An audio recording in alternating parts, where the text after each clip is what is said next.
Halo sahabat Wirid Traveling with Jesus. Hari ini Kamis 23 September tahun 2021. Kita memasuki hari ke-23 di bulan kitab suci nasional yang bersama Yesus Sahabat Seperjalanan Kita, yang persis dengan tema dan nama channel ini. Terima kasih kepada semua sahabat Wirid Traveling with Jesus yang sudah banyak mensupport channel ini. Hari ini bacaan-bacaan harian akan dibawakan oleh Pak John dan Ibu Helen dari Solo. Dan kisah orang kudus Santo Padre Pio akan dibawakan oleh Kak Liana dan Day dari Jakarta, serta kesaksian dari Kak Martina Narita.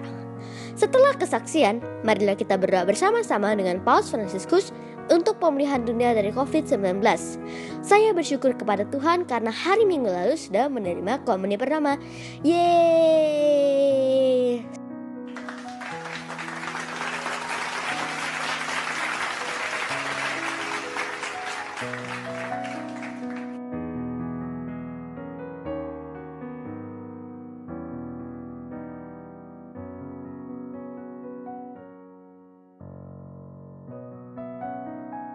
Selamat mendengarkan. Bagi sahabat wirid yang mempunyai kesaksian atau pengalaman hidup berjalan bersama Yesus, dapat mengirimkannya melalui audio, video, atau tulisan ke alamat email kami di wiridtravelingwithjesus@gmail.com. Terima kasih. Selamat mendengarkan.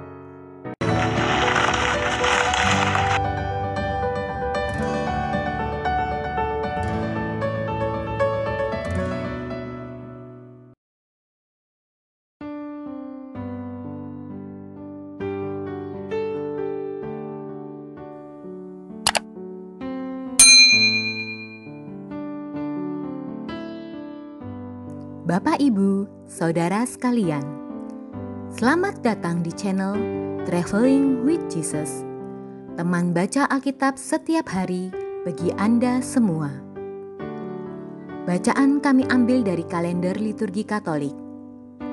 Mulai sekarang, Anda bisa mengakses bacaan yang kami bacakan dalam bahasa Indonesia, Inggris, dan Italia. Bacaan dalam bahasa Indonesia dan Inggris dapat diakses setiap hari Senin sampai dengan Sabtu, dan khusus bahasa Italia hanya pada hari Minggu. Selamat menikmati tayangan kami. Tuhan memberkati.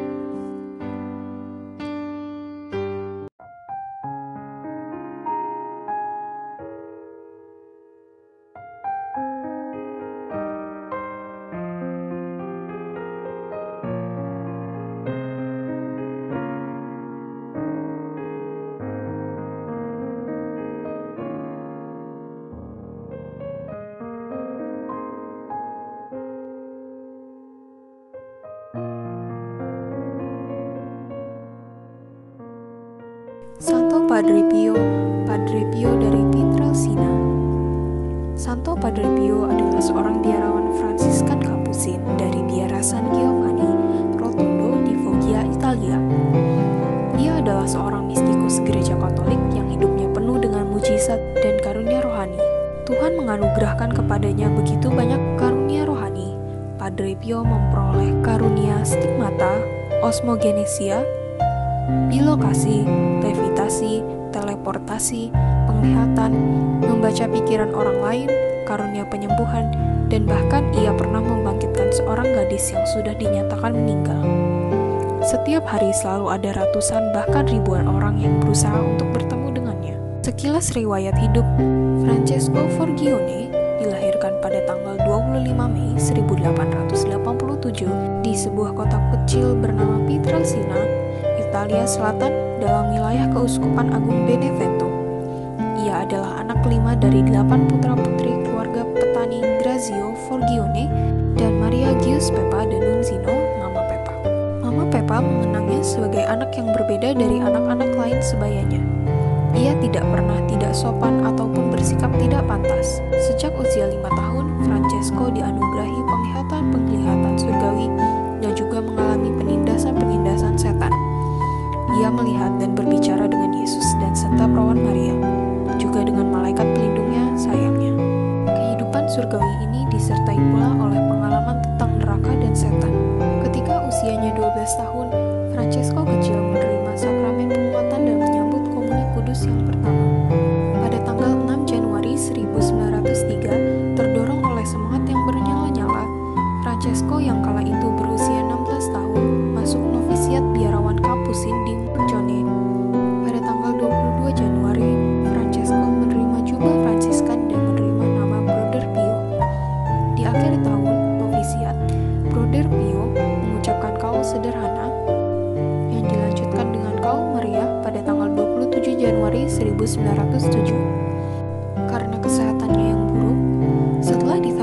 sebagai imam pada tanggal 10 Agustus 1910 di Katedral Benevento, Padre Pio harus tinggal kembali bersama keluarganya.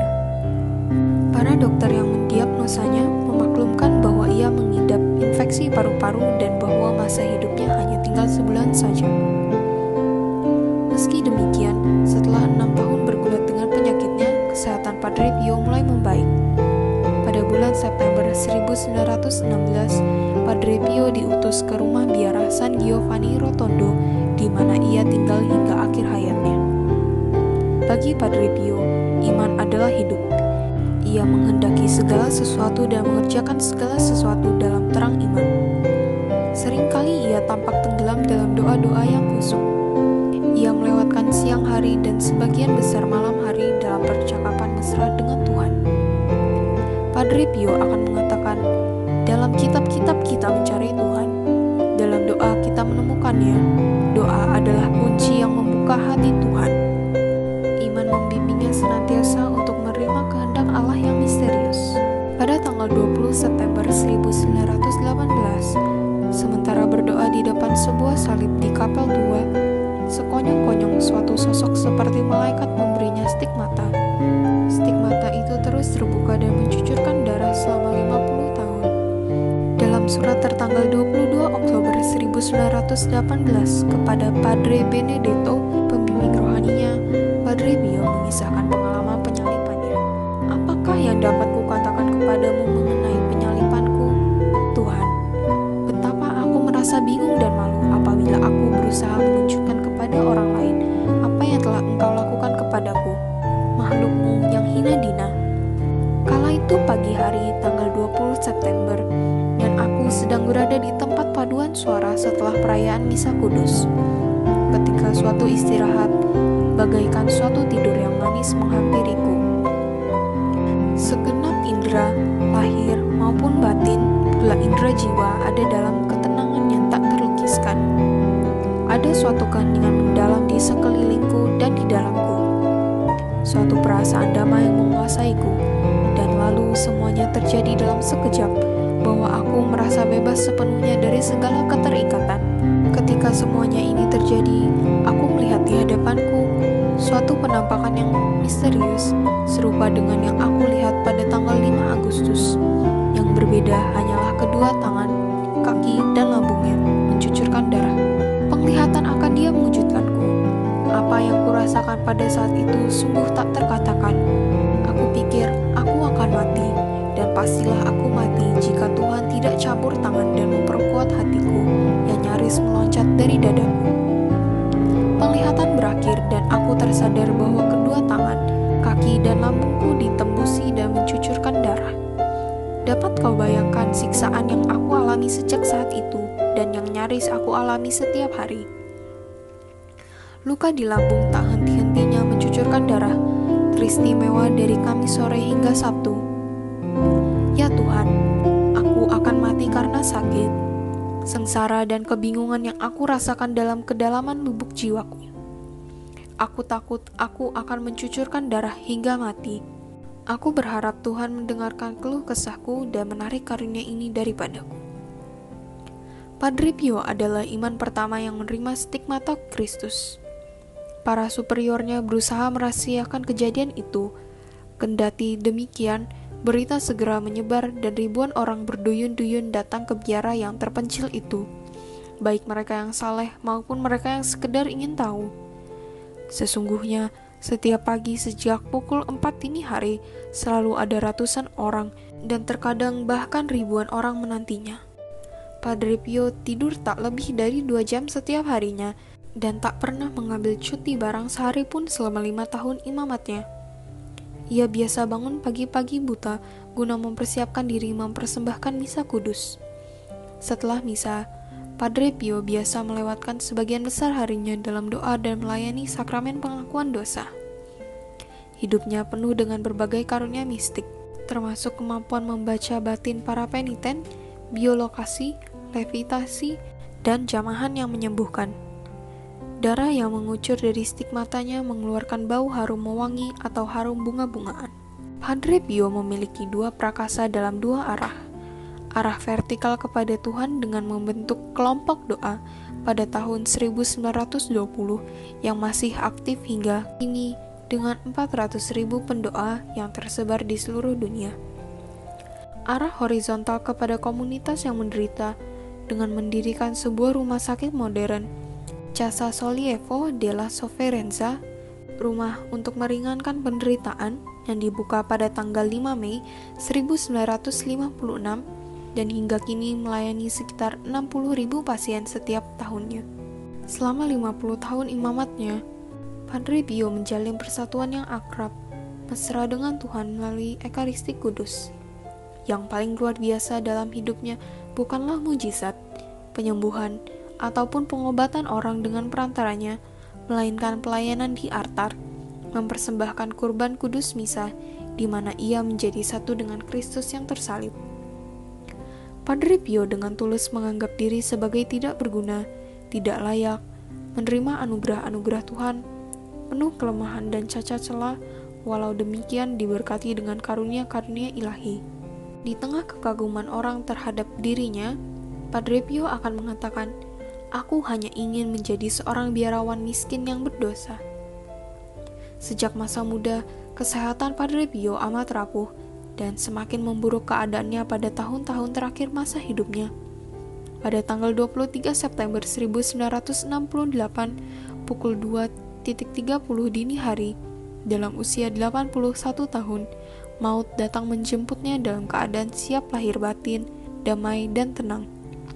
Segera setelah ia wafat, kamarnya dipenuhi bau harum semerbak selama beberapa saat lamanya, seperti bau harum yang memancar dari luka-lukanya selama 50 tahun penderitaannya. Stigmata tak lagi tampak, tak terlihat sama sekali ada darah ataupun tanda-tanda bekas luka. Pada tanggal 20 Februari 1971, belum genap 3 tahun setelah wafat Padre Pio, Paus Paulus VI berbicara mengenainya kepada para superior Ordo Kapusin. "Lihat betapa masyhurnya dia, betapa seluruh dunia berkumpul sekelilingnya. Tetapi mengapa? Apakah mungkin karena ia seorang filsuf? Karena ia bijak? Karena ia cakap dalam pelayanan? Sama sekali tidak. Melainkan karena ia mempersembahkan misa dengan rendah hati, mendengarkan pengakuan dosa dari fajar hingga gelap, dan tak mudah mengatakannya. Ia adalah seorang yang menyandang luka-luka Tuhan kita. Ia adalah manusia yang berdoa dan yang menderita." Padre Pio dinyatakan sebagai venerabilis pada tanggal 18 September 1997 oleh Paus Yohanes Paulus II. Pada tanggal 2 Mei 1999 dibeatifikasi dan akhirnya dikanonisasi pada tanggal 16 Juni 2002 di Roma oleh Paulus yang sama. Gereja memaklumkan pesta liturgis Santo Padre Pio dari Pietrelcina dirayakan pada tanggal 23 September. Karunia-karunia rohani Santo Padre Pio. Padre Pio dan malaikat pelindung Padre Lino mengatakan, "Aku meminta malaikat pelindungku untuk menyampaikan kepada Padre Pio permohonan doa bagi seorang wanita yang sakit parah. Tetapi tampaknya tak terjadi perubahan apapun. Ketika aku berjumpa dengan Padre Pio, aku bertanya kepadanya, 'Padre, saya minta malaikat pelindung saya untuk menyampaikan permohonan doa bagi seorang wanita yang sakit parah. Apakah mungkin ia tidak melakukannya?' Padre Pio menjawab, 'Apakah engkau percaya bahwa malaikat pelindungmu tidak taat seperti engkau dan aku?' Seorang pengacara Italia sedang mengendarai mobilnya pulang dari Bologna. Dalam mobil Fiat 1100 itu ada pula istri dan kedua anak mereka. Tengah perjalanan, pengacara tersebut merasa sangat lelah letih. Ia minta putranya Guido untuk menggantikannya. Tetapi putranya itu tidak menjawab sebab ia tertidur. Beberapa kilometer kemudian, dekat gerbang Santo Lazzaro, pengacara itu pun tertidur juga. Ketika terjaga, ia tersadar bahwa mereka berada tak jauh dari eternity. Artinya, sementara ia tidur, ia telah mengendarai mobilnya beberapa kilometer. Ia panik dan berseru, "Siapakah yang mengemudikan mobil? Apa yang telah terjadi?" tetapi tak seorang pun dapat menjawab dia. Guido yang ada di sebelah kanannya terbangun dan mengatakan bahwa ia tertidur pulas. Istrinya dan anaknya yang kecil terheran-heran sekaligus kagum. Mereka menceritakan bahwa ia mengemudikan mobil dengan cara yang berbeda dari biasanya. Suatu kali mobil hendak bertabrakan dengan mobil lain, tapi pada detik-detik terakhir, mobil dapat menghindarkan diri dari kecelakaan dengan gerakan yang mulus sempurna. Cara mobil membelok juga lain dari biasanya. Tetapi, lebih dari itu, istrinya mengatakan, "Seringkali engkau tampak bagai patung dan engkau tidak menjawab pertanyaan-pertanyaan kami." Pengacara pun menyahut, "Aku tak menjawab karena aku tidur. Aku tertidur sepanjang 15 km. Aku tak merasakan apa-apa sebab aku terlelap. Tetapi, siapakah yang mengemudikan mobil? Siapakah yang menghindarkan kita dari malapetaka?"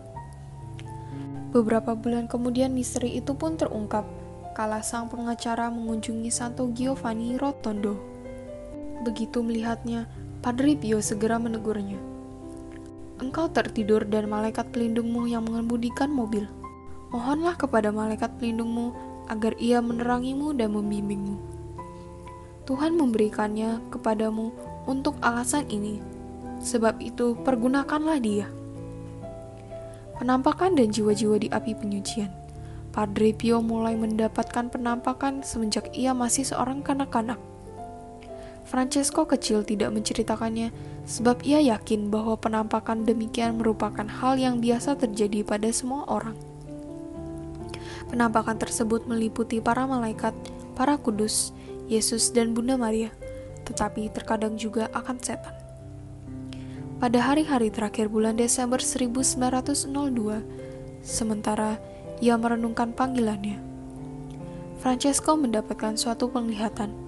Inilah cerita yang beberapa tahun kemudian ia sampaikan kepada bapa pengakuannya. Francesco melihat di sampingnya seorang laki-laki agung yang elok, mempesona, bercahaya bagaikan matahari. Ia memegang tangannya dan membesarkan hatinya dengan undangan ini. "Sungguh baik jika engkau bersamaku dan bertempur bagaikan seorang ksatria." Francesco dibimbing ke suatu negeri yang luas. Di antara khalayak ramai laki-laki yang terbagi menjadi dua kelompok. Di sisi yang satu ada para laki-laki dengan wajah-wajah elok, berpakaian putih bagaikan salju. Di sisi yang lain ada para laki-laki dengan wajah-wajah menyeramkan, berpakaian hitam. Mereka tampak bagaikan bayangan-bayangan gelap. Francesco ditempatkan di antara kedua kelompok penonton ini, dan ia melihat seorang laki-laki yang sangat tinggi, begitu tinggi, hingga ia dapat menyentuh awan-awan dengan dahi dan wajahnya yang jelek. Laki-laki itu datang menghampirinya. Tokoh yang bercahaya mendesak Francesco untuk maju melawan tokoh raksasa itu. Francesco berdoa agar terhindar dari amuk tokoh aneh itu, tetapi tokoh yang bercahaya tidak menghilang. "Penolakanmu sia-sia belaka. Sungguh baik jika engkau melawan tokoh jahat ini. Mari, percayalah, dan majulah ke medan pertempuran dengan gagah berani. Aku akan berada di dekatmu. Aku akan menolongmu dan tak akan membiarkannya mengalahkanmu." Francesco menyanggupinya, dan sungguh sengitlah pertarungan. Dengan pertolongan tokoh bercahaya yang senantiasa ada di dekatnya, Francesco berhasil memenangkan pertempuran. Tokoh raksasa itu terpaksa melarikan diri, dan ia membawa bersamanya himpunan besar halayak dengan wajah-wajah menyeramkan itu di antara lolongan, kutuk, dan raungan. Halayak yang lain, para laki-laki dengan wajah-wajah yang elok, gegap gempita dengan sorak-sorai, puji-pujian bagi dia yang telah menolong Francesco yang malang dalam pertarungan sengit itu. Tokoh agung yang bercahaya yang lebih kemilau dari matahari menempatkan di atas kepala Francesco yang menang sebuah mahkota yang amat mengagumkan hingga tak terlukiskan. Tetapi kemudian mahkota dilepaskan dari kepala Francesco, dan suatu tokoh yang baik itu berkata, "Suatu mahkota lain yang lebih indah dari ini telah kupersiapkan bagimu. Jika engkau bersedia bertempur dengan tokoh, dengan siapa engkau sekarang bertarung, ia akan selalu datang kembali menyerang. Engkau akan melawannya tanpa sedikit pun meragukan pertolonganku. Jangan khawatir akan kekuatannya. Aku akan senantiasa berada di dekatmu. Aku akan selalu menolongmu, dan engkau akan berhasil menang. Penglihatan-penglihatan tersebut berlanjut dengan pertempuran-pertempuran yang sesungguhnya dengan si iblis. Padre Pio berkali-kali bertempur melawan musuh keji jiwa-jiwa sepanjang hidupnya. Sesungguhnya, salah satu tujuan utama Padre Pio adalah merenggut jiwa-jiwa dari cengkraman iblis. Padre Pio menceritakan kisah berikut kepada Padre Anastasio. Suatu sore, kala aku seorang diri di tempat paduan suara untuk berdoa, aku mendengar gemersik jubah dan aku melihat seorang biarawan muda yang sedang sibuk dekat altar. Tampaknya biarawan muda itu sedang membersihkan kandela dan merapikan jambangan-jambangan bunga. Aku pikir dia adalah Padre Leone yang sedang merapikan altar, dan karena saat makan malam telah tiba, aku menghampirinya dan mengatakan, "Padre Leone, marilah kita santap malam. Sekarang bukan saat yang tepat untuk membersihkan dan merapikan altar." Tetapi suatu suara yang bukan suara Padre Leone menjawab, "Aku bukan Padre Leone." "Siapakah engkau?" tanyaku. "Aku seorang saudaramu yang menjalani novisiat di sini. Aku ditugaskan untuk membersihkan altar sepanjang tahun novisiat. Sungguh sayang, seringkali aku tidak menyampaikan penghormatan kepada Yesus saat aku melintas di depan altar. Dan dengan demikian tidak menghormati sakramen Maha Kudus yang disimpan dalam tabernakel. Karena keteledoran yang serius ini, aku masih tinggal di purgatorium. Sekarang, Tuhan dengan kebijakannya yang tak habis-habisnya mengirimku ke sini agar engkau dapat mempercepat saat di mana aku menikmati Firdaus. Tolonglah aku. Aku yakin bahwa aku bermurah hati kepada jiwa yang menderita itu ketika aku berkata, engkau akan berada di Firdaus esok pagi ketika aku merayakan misa kudus.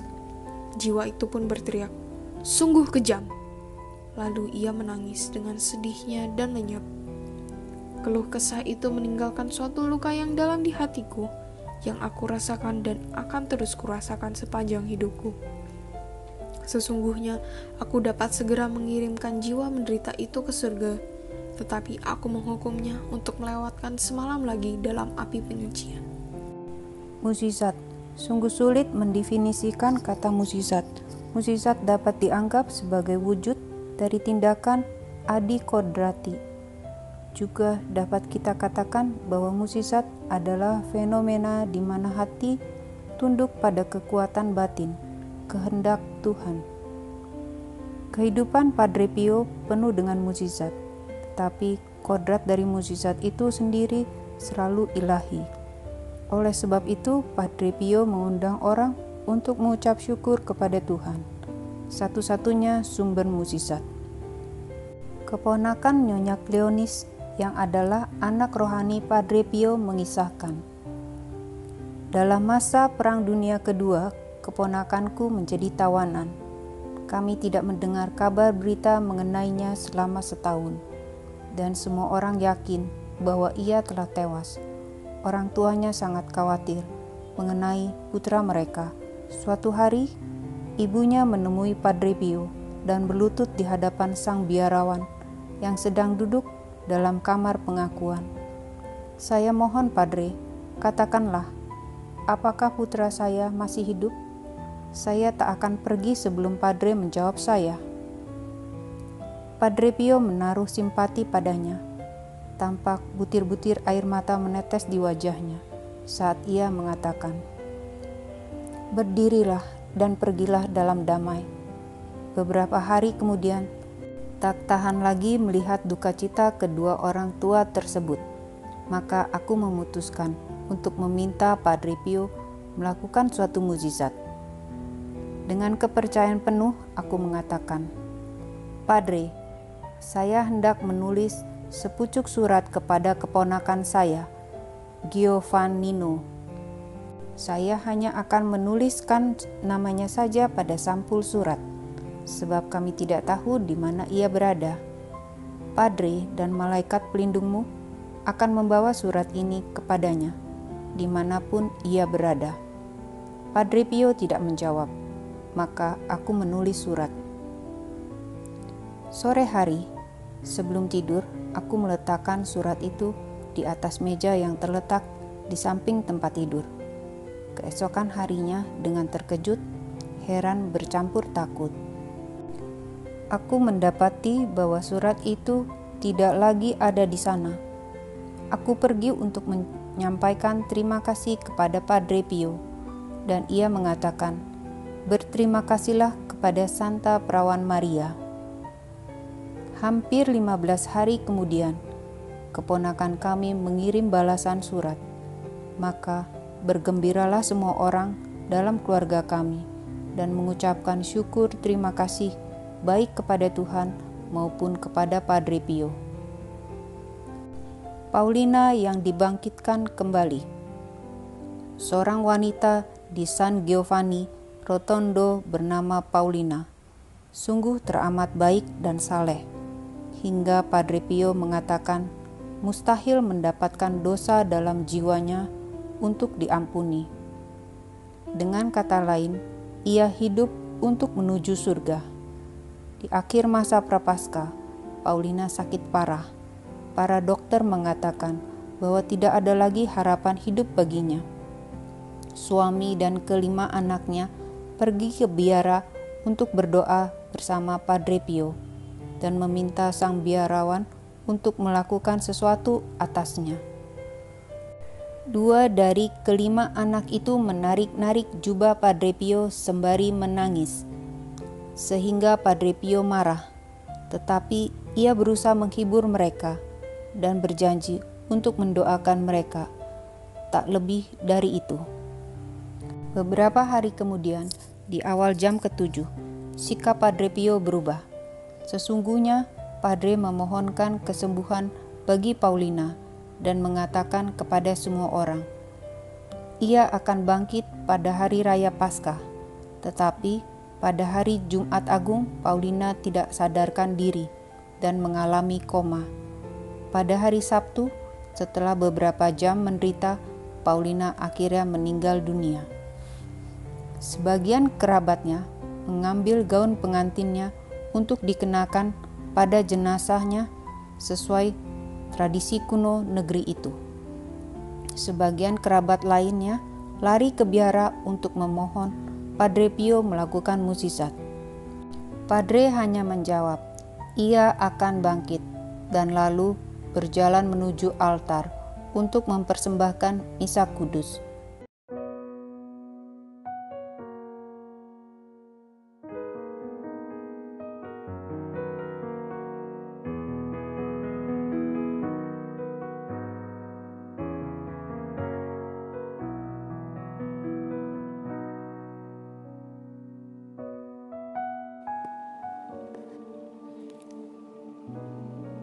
Demi nama Bapa dan Putra dan Roh Kudus. Amin.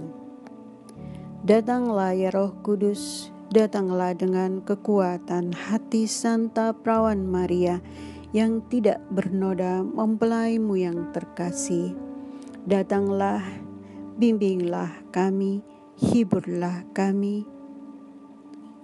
Katakan pada kami apa yang harus kami lakukan, dan bantulah kami memahami kehendak Tuhan dalam hidup kami melalui firman-firman yang kami dengar hari ini. Amin.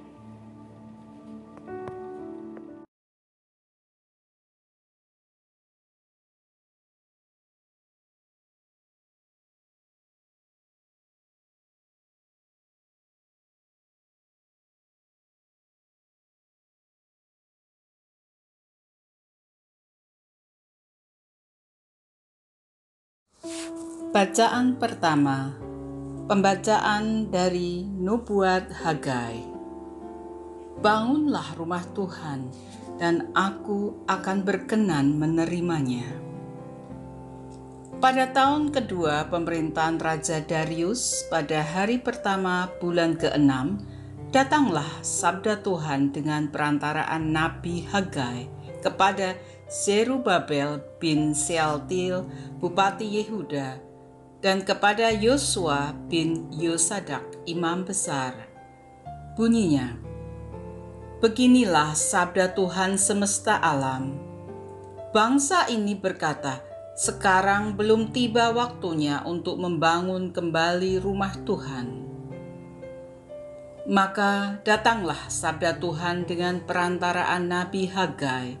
Bunyinya, apakah sudah tiba waktunya bagi kalian untuk mendiami rumah-rumahmu yang dipapani dengan baik, sedang rumah Tuhan tetap menjadi reruntuhan?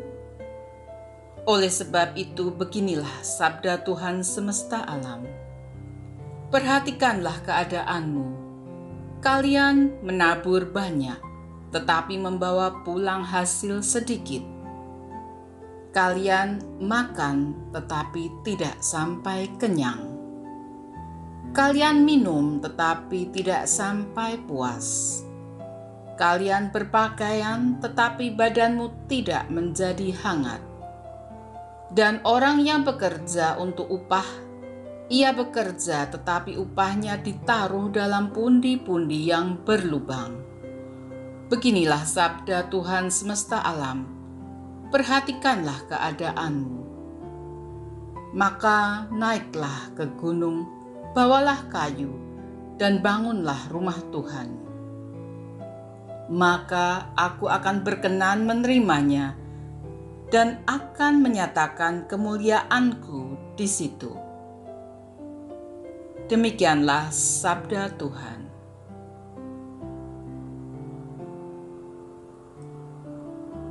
Mazmur tanggapan dengan refren, Tuhan berkenan akan umat-Nya. Nyanyikanlah bagi Tuhan lagu yang baru. Pujilah Dia dalam jemaah orang-orang saleh. Biarlah Israel bersukacita atas penciptanya. Biarlah Sion bersorak-sorak atas Raja mereka. Tuhan berkenan akan umat-Nya. Biarlah mereka memuji-muji nama-Nya dengan tarian. Biarlah mereka bermazmur kepadanya dengan rebana dan kecapi. Sebab Tuhan berkenan kepada umat-Nya. Ia memahkotai orang-orang yang rendah hati dengan keselamatan. Tuhan berkenan akan umat-Nya. Biarlah orang-orang saleh beria-ria dalam kemuliaan. Biarlah mereka bersorak-sorai di atas tempat tidur. Biarlah pujian pengagungan Allah ada dalam kerongkongan mereka. Itulah semarak bagi orang yang dikasihi Allah. Tuhan berkenan akan umat-Nya. Haleluya, haleluya. Akulah jalan, kebenaran, dan hidup. Hanya melalui aku orang sampai kepada Bapa. Haleluya, haleluya. Inilah Injil Yesus Kristus menurut Lukas. Ketika Herodes, raja wilayah Galilea, mendengar segala yang terjadi, ia merasa cemas, sebab ada orang yang mengatakan bahwa Yohanes telah bangkit dari antara orang mati. Ada lagi yang mengatakan bahwa Elia telah muncul kembali. Dan ada pula yang mengatakan bahwa seorang dari nabi-nabi zaman dahulu telah bangkit. Tetapi Herodes berkata, Yohanes kan telah kupenggal kepalanya. Siapa gerangan dia ini yang kabarnya melakukan hal-hal besar itu? Lalu ia berusaha supaya dapat bertemu dengan Yesus. Demikianlah sabda Tuhan. Terpujilah Kristus.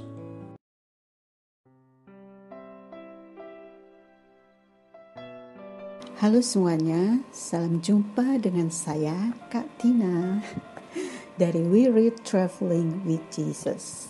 Kebetulan saat ini sedang heboh-hebohnya gerhana matahari, halo matahari. Bukan terinspirasi dari hal ini, tapi karena bacaan hari ini menggelitik saya, mengingatkan saya kembali pada kejadian waktu saya masih sekolah dasar, sedang persiapan untuk komuni pertama, dan Tuhan Yesus datang dalam mimpi saya saat itu, berjalan di dalam matahari bersama para rasul. Oke, mari kita ikuti renungan ini. Lama sesudah itu, baru saya mendapat pengertian tentang mimpi itu. Suatu hari, saya mendapatkan satu pengertian bahwa mimpi itu saya dapatkan pada saat sedang persiapan untuk menerima komuni pertama. Apa hubungannya? Kita baca ini. Mazmur 84 ayat 11. Sebab Tuhan Allah adalah matahari dan perisai. Seolah-olah Tuhan memberikan saya pengertian seperti itu, bahwa pada waktu itu saya sedang mempersiapkan diri untuk menerima Tuhan yang ada dalam Hosti Kudus itu, dan Dia adalah matahari dan perisai. Ketika kita menerima komuni, kita itu menerima Tuhan yang adalah matahari dan perisai. Pernahkah Anda memandang matahari? Bagaimana rasa mata kita? Menurut Wikipedia, diameter matahari sepanjang 1.392.684 km atau 109 kali diameter bumi. Suhu permukaan matahari sebesar 5.505 derajat Celcius. Jarak antara bumi dengan matahari adalah sekitar 149,6 juta kilometer. Dari data itu jelas bahwa matahari adalah benda angkasa yang sangat besar, sangat panas, dan sangat jauh dari bumi. Meskipun sangat jauh, ternyata kita tidak mampu menatapnya langsung. Sinar dan panasnya masih sangat kuat dan menyilaukan mata. Kita tidak mampu memandang tanpa menggunakan lensa khusus atau pelindung mata. Betapa dahsyatnya sinar matahari. Tetapi dalam mimpi itu, Tuhan Yesus memperlihatkan bahwa Dia adalah penguasa matahari. Dia berjalan di dalam matahari bersama para rasulnya. Dan seolah-olah di matahari itu bisa tumbuh ladang gandum. Luar biasa kan? Ketika kita menerima komuni, kita mendapatkan kekuatan yang hebat seperti matahari, dan kekuatan itu juga adalah perisai kita. Buat adik-adik yang sedang persiapan komuni pertama atau yang sudah mendapatkan komuni pertama seperti minggu lalu, Yosua, Kristela, dan teman-teman adik-adik yang menerima komuni pertama, bersyukurlah bahwa mulai hari ini, kalau kamu sering mengikuti misa dan menerima komuni, kamu menerima Tuhan yang adalah matahari dan perisai. Dan satu hal lagi, di dalam matahari itu Tuhan Yesus tidak berjalan sendiri, tetapi bersama para rasul. Itu berarti Tuhan ingin mengatakan kepada kita bahwa ketika kita menerima komuni, kita bersatu dengan Tuhan yang adalah matahari, dan kita pun dibuat sanggup untuk berjalan di dalam matahari bersama Dia. Kita sanggup melakukan segala perkara. Jadi, kalau kita melihat di salam pembuka betapa bahagianya Yosua karena telah menerima komuni pertama, kita bisa memahami kenapa. Karena dengan menerima komuni, akhirnya seorang yang telah dibaptis menerima Yesus Tuhan yang adalah matahari dan perisainya. Ada lagi ayat berikut, yaitu dalam Matius 17 ayat 2. Lalu Yesus berubah rupa di depan mata mereka. Wajahnya bercahaya seperti matahari, dan pakaiannya menjadi putih bersinar seperti terang. Yesus hanya memperlihatkan wajahnya berubah menjadi seperti matahari.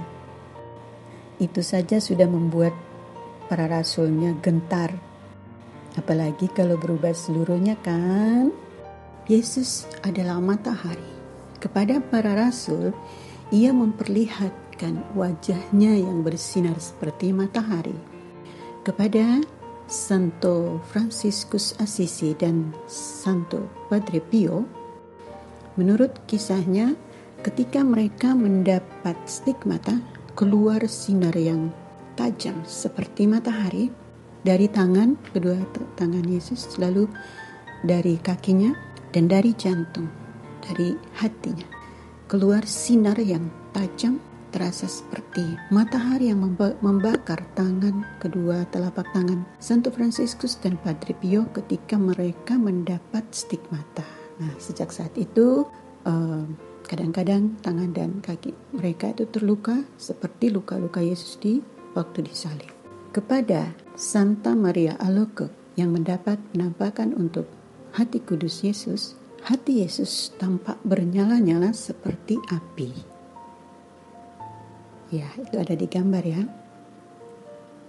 Dan itu adalah matahari cinta kasih dari Tuhan. Lalu kepada Santa Faustina, yang dimana Yesus menampakkan diri sebagai Raja Kerahiman Ilahi, Yesus memperlihatkan kekuatan sinar matahari itu keluar sebagai dua sinar yang berbeda, yang satu putih, yang satu kemerahan, melambangkan darah dan air yang keluar dari Yesus ketika ditombak. Semua sinar yang keluar dari tubuh Yesus, bagian-bagian tubuh Yesus, adalah sinar matahari. Jadi Yesus adalah matahari dan perisai kita. Ia adalah Allah yang adalah matahari dan perisai kita. Dalam doa, misalnya dalam ketakutan, kegelisahan, atau berbeban berat, berdoalah, Tuhan Yesus, Engkau adalah matahari dan perisaiku. Kepadamu aku berlindung. Aku percaya aku takkan dikecewakan. Amin. Salah satu syarat orang bisa sembuh atau bebas dari COVID-19 adalah berjemur di bawah matahari. Siapakah yang ada di dalam matahari? Yesus Kristus. Lewat matahari, lewat sinar matahari, ia menyinari orang-orang yang berjemur dan disembuhkan, dikuatkan untuk tidak kena COVID-19. Kadang-kadang kita berpikir, kok Tuhan mengizinkan hal ini terjadi ya? Tetapi kita harus melihat bahwa di sekitar kita, Tuhan menyediakan berbagai macam cara untuk bebas dari COVID. Tuhan menyediakan sarana dan prasarana untuk bisa sembuh dari C19, juga untuk tidak kena C19. Ada ayatnya. Yesaya 54 ayat 16. Sesungguhnya akulah yang menciptakan tukang besi yang menghembus api dan menghasilkan senjata menurut kecakapannya. Tetapi akulah juga yang menciptakan pemusnah untuk merusakkannya. Jadi, seperti pandemi ini terjadi, Tuhan juga menciptakan obat atau cara untuk mengatasi pandemi ini. Salah satunya dengan berjemur di bawah matahari, menerima komuni. Walaupun komuni secara virtual, itu juga adalah kekuatan yang besar seperti matahari. Karena komuni adalah matahari di mana Yesus ada dan kita menerimanya.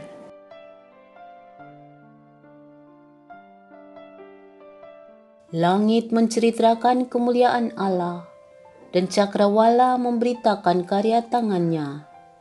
Hari yang satu mengisahkannya kepada hari yang lain, dan malam yang satu menyampaikan pengetahuannya kepada malam berikut.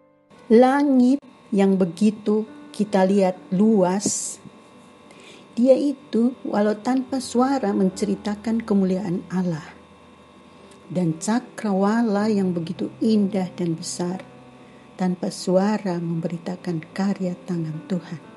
Lalu kita manusia itu yang kecil seperti ini ngapain? Gak mau percaya sama Tuhan, gak mau percaya bahwa Tuhan itu ada, gak mau percaya bahwa Yesus itu ada, berani-berani menghina Yesus. Semoga kita menyadari keberadaan kita, bersatu dengan langit dan bumi, bersatu dengan siang dan malam, menyampaikan pengetahuan tentang Tuhan kepada semua orang. Demikian kesaksian saya dan sedikit renungan dari arti mimpi itu. Bertahun-tahun setelah mengalami mimpi itu, barulah Tuhan memberikan saya pengertian seperti ini. Terima kasih, Tuhan memberkati.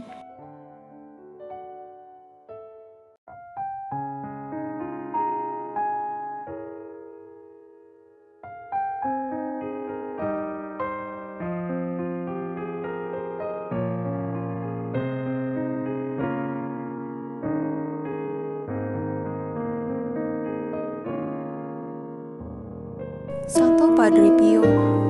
Ketika Padre Pio mulai memadahkan Gloria dan lonceng-lonceng dibunyikan guna memaklumkan kebangkitan Kristus, suara Padre Pio menjadi parau karena isak tangis dan kedua matanya bersimbah air mata. Pada saat yang sama, Paulina bangkit. Tanpa pertolongan siapapun, ia bangkit dari tempat tidur, berlutut dan mendaraskan, "Aku percaya," sebanyak 3 kali. Lalu ia berdiri dan tersenyum. Ia telah sembuh, atau lebih tepat dikatakan, ia telah bangkit. Sesungguhnya Padre Pio tidak mengatakan bahwa ia akan sembuh, melainkan ia akan bangkit.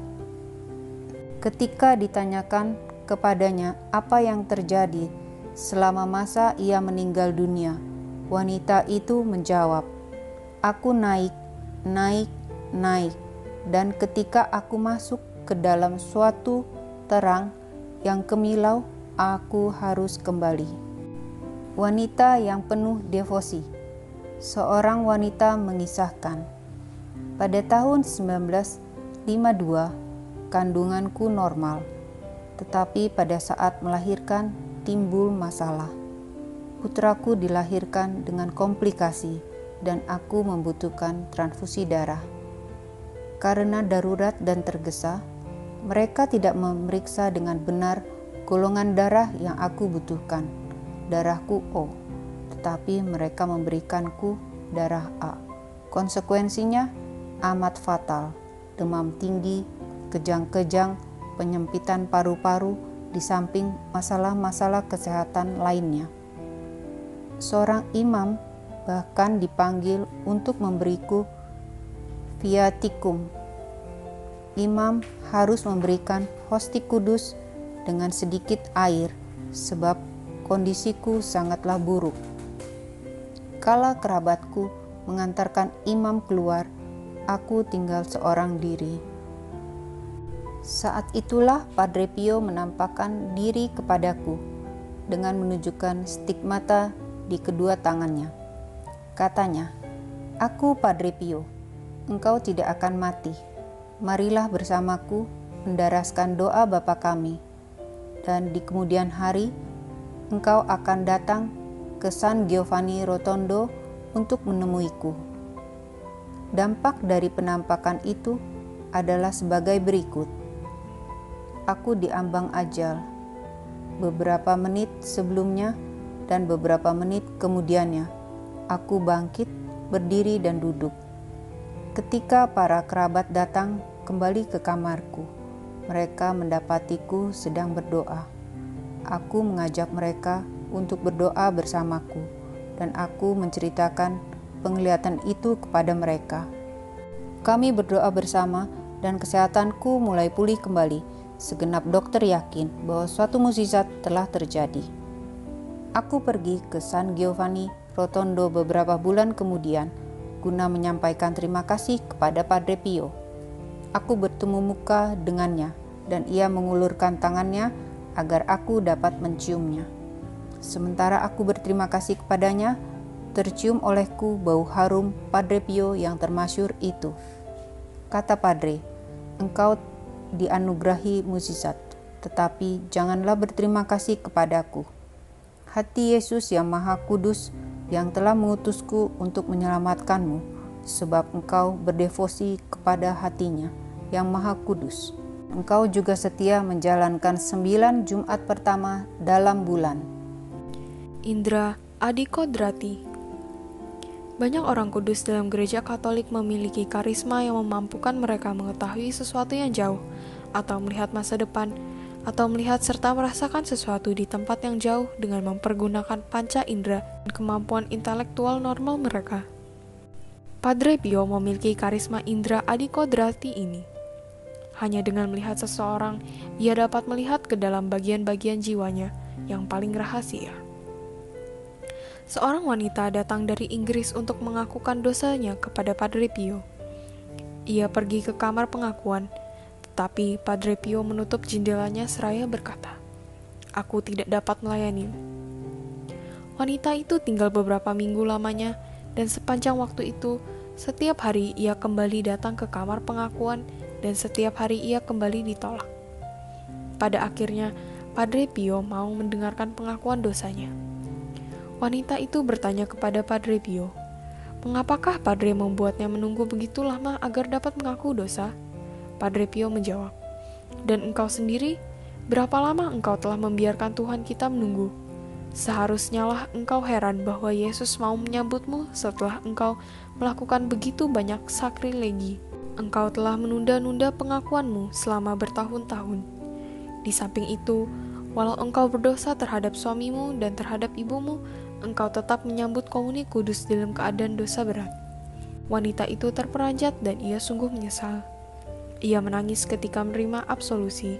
Ia kembali ke Inggris beberapa hari kemudian dalam keadaan amat bahagia. Seorang wanita lain menceritakan kisah berikut. Pada tahun 1945, ibuku mengajak pergi ke Santo Giovanni Rotondo guna memperkenalkanku secara pribadi kepada Padre Pio, dan agar aku mengakukan dosaku kepadanya. Ada begitu banyak orang berada dalam antrian. Sementara menunggu giliran, aku memikirkan apa-apa yang hendak aku lakukan kepadanya, tetapi ketika aku berlutut di hadapannya, pikiranku kosong. Padre terkasih segera mengetahui keadaanku, dan seraya tersenyum ia berkata, "Apakah engkau keberatan jika aku mengatakannya untukmu?" Aku menyatakan persetujuanku dengan menganggukkan kepala, dan sebentar kemudian aku sungguh heran. Tampaknya mustahil. Padre Pio mengatakan kepadaku, kata demi kata, apa-apa yang hendak aku katakan kepadanya. Aku tetap tenang, dan secara batin aku menyampaikan terima kasih kepadanya, sebab telah membuatku mengalami salah satu karismanya yang luar biasa. Aku menyerahkan kesehatan jiwa dan ragaku kepadanya.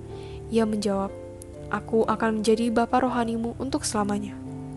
Aku meninggalkan kamar pengakuan dengan luapan sukacita dalam hatiku.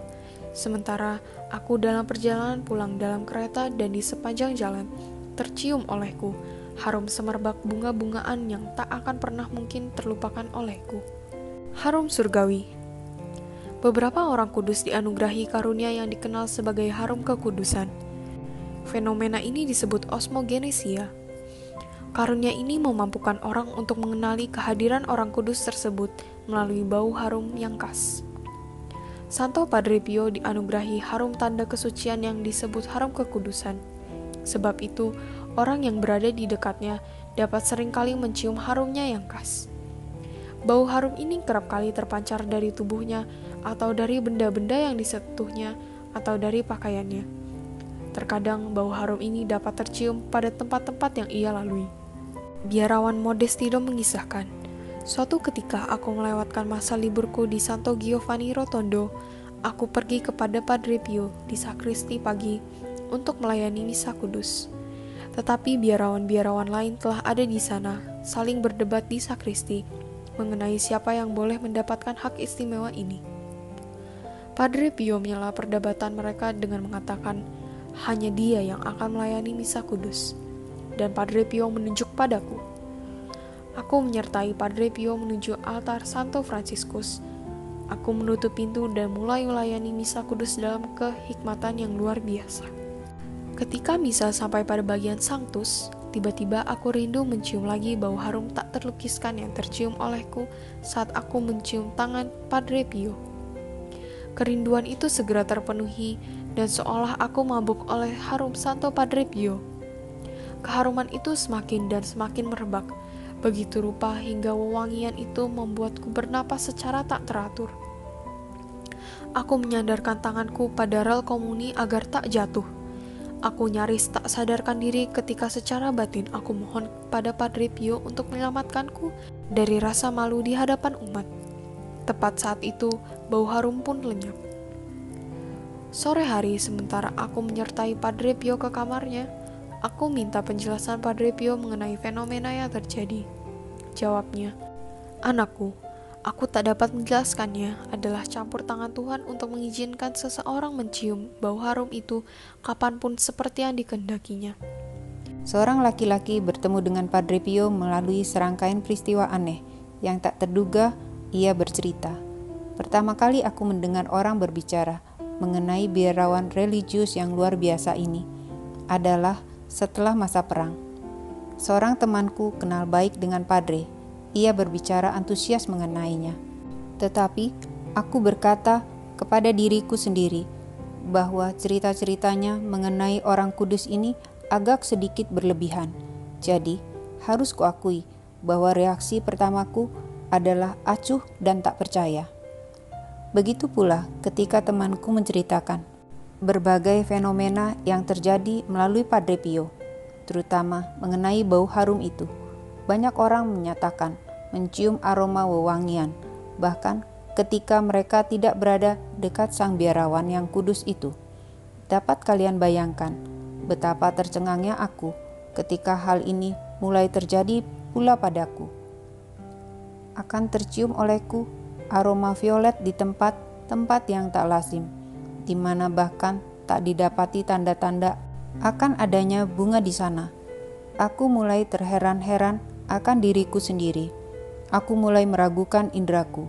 Aku bahkan mengatakan kepada diriku sendiri bahwa pastilah aku sedang bermimpi. Suatu hari, fenomena itu terjadi kala aku sedang berlibur bersama istriku. Aku pergi ke kantor pos guna mengepos sepucuk surat.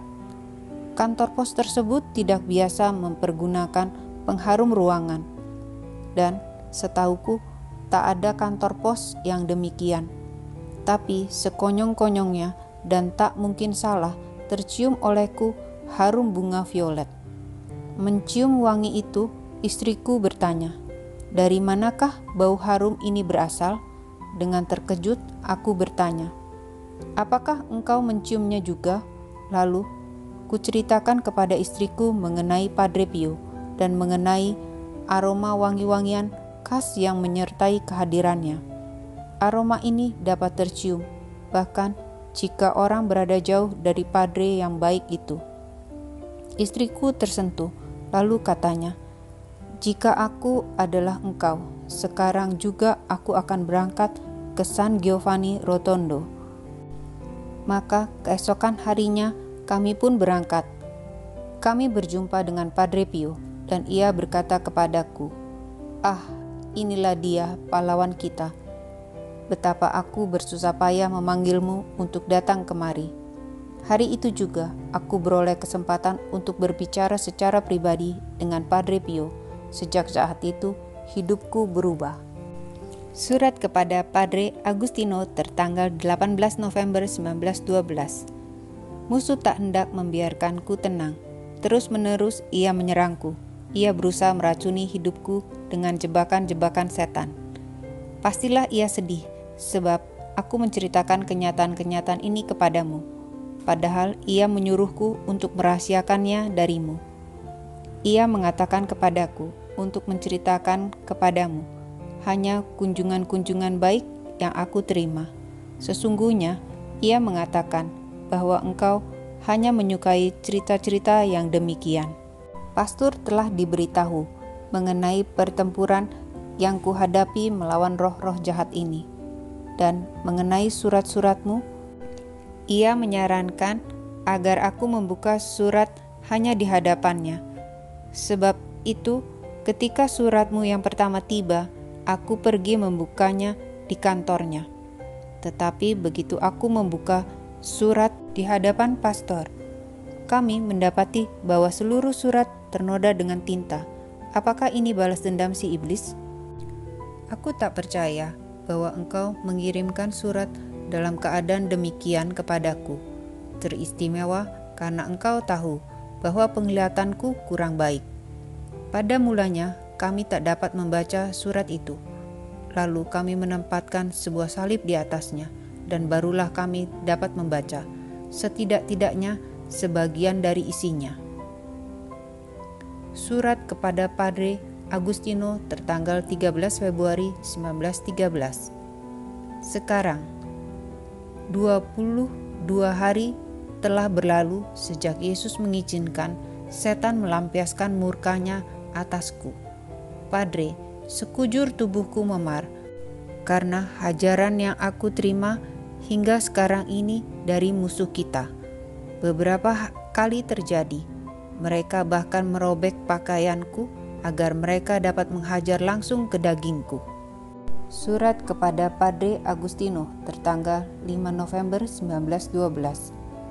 Padre terkasih, karena kemurahan Tuhan, ini adalah suratku yang kedua untukmu, dan serupa dengan yang pertama. Aku yakin bahwa Padre Evangelista telah memberitahukan kepadamu perihal pertempuran baru yang dilancarkan oleh roh-roh jahat, roh-roh yang murtad atasku. Padre, mereka tak dapat menang karena kegigihanku. Perlu kukatakan kepadamu mengenai jebakan-jebakan yang mereka pasang bagiku, bagaimana mereka berusaha membujukku agar mengabaikan nasihat-nasihatmu. Surat-suratmu merupakan satu-satunya penghiburan bagiku, dan aku memuliakan Tuhan karena surat-surat itu mengacaukan roh-roh jahat. Tak dapat kuceritakan kepadamu bagaimana hebatnya mereka menyerangku. Terkadang aku pikir aku akan mati. Sabtu yang lalu, aku pikir mereka sungguh hendak membunuhku, dan aku tidak tahu kepada orang kudus yang mana aku harus memohon pertolongan.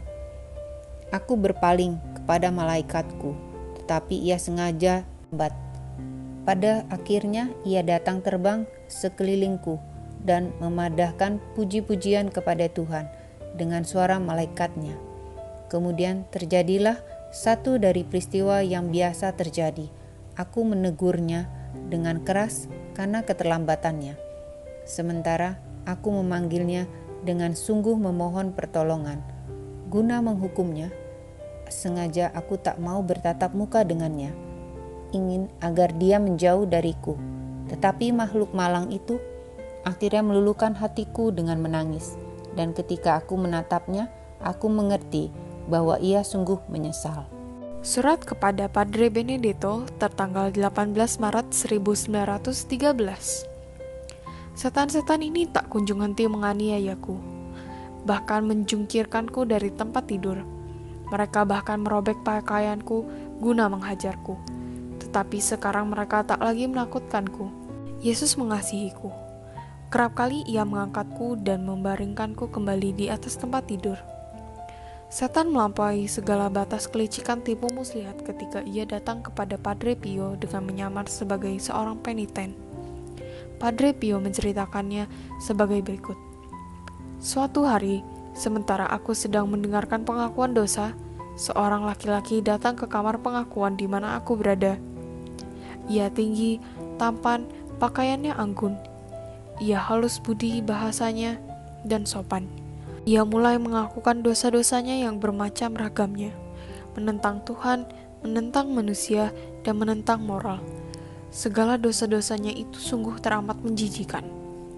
Aku bingung demi mendengar segala dosa yang ia katakan kepadaku, tetapi aku menanggapinya dengan sabda Tuhan, teladan gereja, dan teladan para kudus.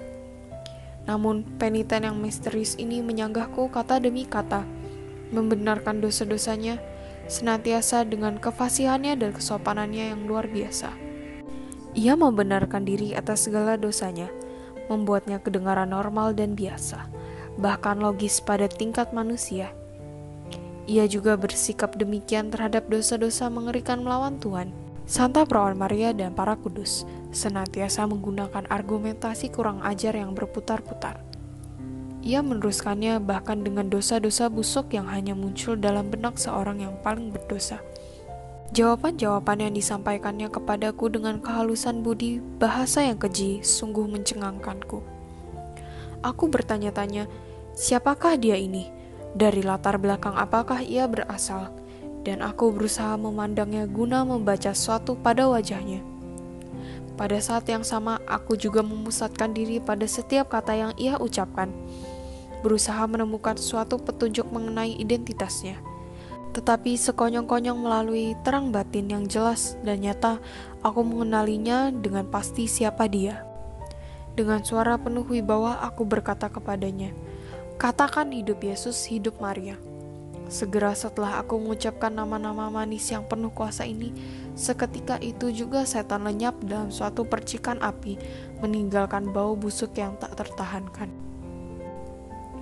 Padre Pierino adalah imam sekaligus anak rohani Padre Pio yang pada waktu itu ada di sana. Padre Pierino ini menceritakan kisahnya. Suatu hari Padre Pio sedang dalam kamar pengakuan, tersembunyi di balik dua tirai. Tirai kamar pengakuan tidak tertutup rapat, dan aku berhasil melihat Padre Pio. Antrian orang ada di satu sisi, semuanya dalam satu barisan. Dari tempat di mana aku berada, aku membaca brevir dan terkadang aku mendongakkan kepala untuk melihat Padre. Dari kapel, lewat pintu, datang seorang laki-laki. Ia tampan dengan mata yang hitam, kecil, rambut abu-abu, mengenakan setelan jas gelap dan celana panjang bergaris. Aku tak ingin orang itu mengganggu konsentrasiku, jadi aku terus mendaraskan brevir. Tetapi suara batinku mengatakan, "Berhenti dan lihatlah." Aku berhenti dan melihat Padre Pio. Orang itu berjalan mondar-mandir dan tanpa menunggu giliran berhenti tepat di depan kamar pengakuan setelah peniten sebelumnya keluar. Segera ia melewati tirai dan berdiri tegak di hadapan Padre Pio. Kemudian sesudahnya aku tidak melihat laki-laki berambut gelap itu lagi. Beberapa menit kemudian aku melihat laki-laki itu jatuh terjengkang di atas lantai, di atas kursi pengakuan, di mana tadinya Padre Pio duduk. Aku tak melihat Padre Pio lagi, melainkan Yesus. Ia berambut pirang, muda dan tampan. Ia memandang pada orang yang jatuh di lantai. Lalu lagi aku melihat Padre Pio keluar dari sana. Ia kembali duduk di tempatnya dan penampilannya membaur dengan penampilan Yesus. Lalu aku hanya melihat Padre Pio. Segera aku mendengar suaranya, "Marilah cepat sedikit saudara-saudara." Dan tak seorang pun melihat hal ini terjadi. Semuanya memulai giliran mereka kembali. Arti nama Pio adalah ejaan Italia untuk nama Latin Pius. Pius adalah saleh, patuh dalam bahasa Latin.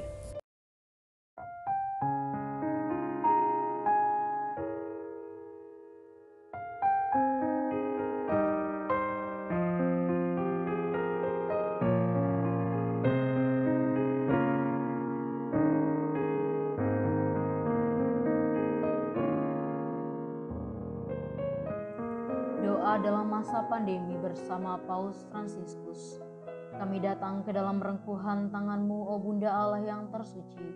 Dalam situasi genting ketika seluruh dunia terhimpit oleh penderitaan dan kecemasan, kami menghadap-Mu, Bunda Allah dan Bunda kami, dan mencari perlindungan di bawah naungan-Mu. O Perawan Maria, di tengah pandemi ini arahkanlah pandangan-Mu yang penuh belas kasih kepada kami. Hiburlah setiap pribadi yang berada di ambang keputusasaan dan sedang meratapi kepergian orang-orang yang mereka cintai, yang terkadang dimakamkan dengan cara yang mendukakan hati. Tinggallah dan teguhkanlah mereka yang memedulikan keadaan orang-orang terkasih yang sedang sakit, namun tidak bisa berada dekat dengan mereka demi mencegah penyebaran virus ini. Penuhilah dengan harapan mereka yang terombang-ambing oleh deru kecemasan pada masa depan dan dampaknya bagi perekonomian serta pekerjaan. Bunda Allah dan Bunda kami, doakanlah kami kepada Allah Bapa yang penuh belas kasih agar masa sulit penuh rasa cemas ini dapat berakhir dan semoga fajar harapan serta ketenangan boleh kembali menyusul. Ya Bunda, seperti yang telah Engkau lakukan di Kana, mohonkanlah kepada Putra Ilahimu rahmat penghiburan bagi keluarga dari yang sakit dan setiap orang yang sedang menderita sakit. Semoga mereka tetap dapat menjaga keyakinan dan kepercayaan yang teguh akan karya penyelamatan. Lindungilah para dokter, perawat, petugas kesehatan, dan para relawan yang berada di garda depan situasi genting ini dan yang sedang mempertaruhkan hidup mereka guna menyelamatkan banyak orang. Sertailah upaya dan perjuangan mereka dan berikanlah mereka kekuatan, kemurahan hati, dan kesehatan seterusnya. Tinggallah dekat dengan setiap orang yang siang malam menemani orang sakit dan para imam serta pelayan sabdamu yang dengan kepedulian sosial dan pelayanan Injil berusaha membantu dan mendukung semua orang. Oh perawan yang terberkati, terangilah pikiran, perasaan, dan kehendak dari setiap pribadi yang terlibat dalam penelitian ilmiah agar mereka dapat menemukan solusi efektif guna mengatasi virus ini. Dampingilah para pemimpin bangsa agar mereka dapat menjalankan tugas dan tanggung jawabnya dengan penuh kebijaksanaan, perhatian, dan kemurahan hati, terutama untuk membantu orang-orang yang berkekurangan, serta dapat menemukan solusi dalam menangani permasalahan sosial ekonomi dalam semangat solidaritas demi masa depan. Maria yang tersuci, gerakanlah nurani setiap pihak yang terkait sehingga dana besar yang diinvestasikan untuk mengembangkan dan menumpuk senjata dapat dialihkan secara efektif untuk meningkatkan penelitian dan pencegahan terjadinya tragedi serupa di masa depan. Bunda yang terkasih, tumbuhkanlah di dalam dunia ini rasa memiliki sebagai bagian dari suatu keluarga besar dalam sebuah kesadaran akan ikatan yang menyatukan kita. Sehingga dengan semangat persaudaraan dan solidaritas, kami bisa bahu-membahu mengatasi akar kemiskinan dan situasi penderitaan. Jadikanlah kami kuat dalam iman, tekun dalam pelayanan, teguh dalam doa. Bunda Maria penghibur orang berduka, rangkulah semua anakmu dalam masa sulit ini, dan bawalah doa-doa kami pada Allah, agar Allah mengulurkan tangannya yang penuh kuasa untuk membebaskan umatnya dari situasi pandemi yang mengerikan ini, sehingga kehidupan bisa tenang dan pulih kembali. Kepadamu yang bersinar dalam perjalanan kami, sebagai tanda pengharapan dan keselamatan, kami mempercayakan diri dan harapan kami seutuhnya, ya perawan Maria yang penuh kelembutan dan belas kasih. Amin. Salam Maria penuh rahmat, Tuhan sertamu. Terpujilah engkau di antara wanita dan terpujilah buah tubuhmu Yesus. Santa Maria Bunda Allah, doakanlah kami yang berdosa ini, sekarang dan waktu kami mati. Amin.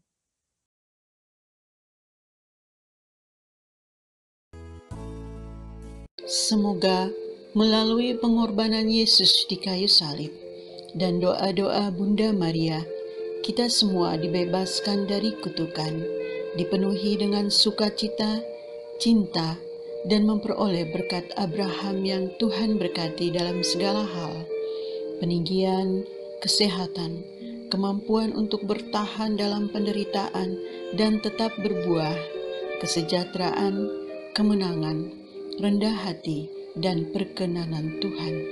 Amin. Saudara-saudari, para sahabat Wirid Traveling with Jesus, marilah kita memohon berkat Tuhan untuk kita semua. Tuhan sertamu dan sertamu juga. Semoga saudara-saudari, sanak keluargamu, usaha-usaha, pekerjaan-pekerjaan, kesehatan dan imanmu senantiasa dilindungi dan diberkati oleh Allah yang Maha Kuasa, Bapa, Putra, dan Roh Kudus. Semoga Tuhan selalu menyertai kita. Syukur kepada Allah. Amin.